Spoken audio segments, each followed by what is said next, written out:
कारण त्यातूनच पैसे मॅनेज होऊ शकतात ना. ते शक्य नाहीये पिऊ. ती नाशिकची जमीन कोणालाही न विचारता तुझ्या बाबांनी कधीच विकून टाकली. काय? हो अगं. त्याच पैशामधून त्यांनी त्या भालेरावचे पैसे फेडले. त्यातले काही पैसे त्यांनी रेवतीच्या लग्नासाठी बाजूला ठेवले होते. तो कौस्तुभ ते पैसे घेऊन पळून गेला.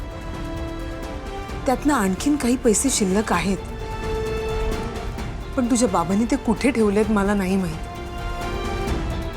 कुठेतरी ठेवलेत त्यांनी, किंवा कुठेतरी गुंतवलेत, किंवा बँकेत भरलेत, नाही माहित मला पिऊ. पण ते पैसे आपल्याला मिळणं फार गरजेचे आहेत, तरच आपल्याला हॉस्पिटलचं बिल भरता येईल आणि वकिलांना घरी येण्याची गरज पडणार नाही. आई, पण काकू त्यांना घरी बोलवण्यासाठी मागेच लागले. तेच तर पिऊ.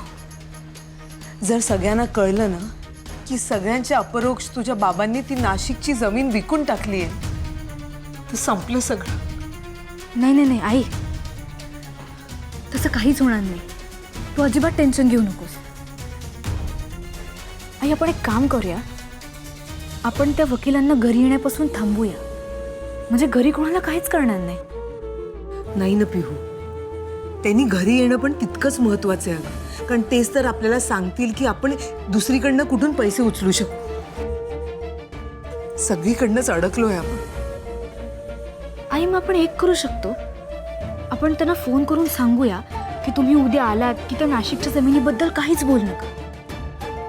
कसा फोन करणार बाळा? सगळे आता बाहेर बसले, तर आपण दादांचा फोनही नाही वापरू शकत. मग ठीक आहे, तरी टेन्शन नाही.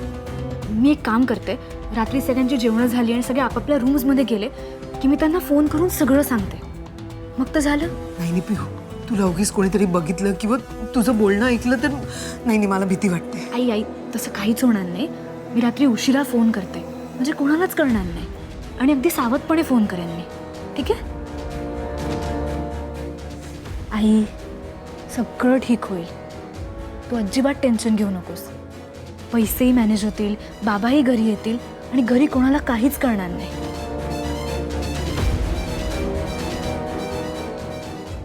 बरं आई, मी तुझ्यासाठी चहा आणि काहीतरी खायला आणते.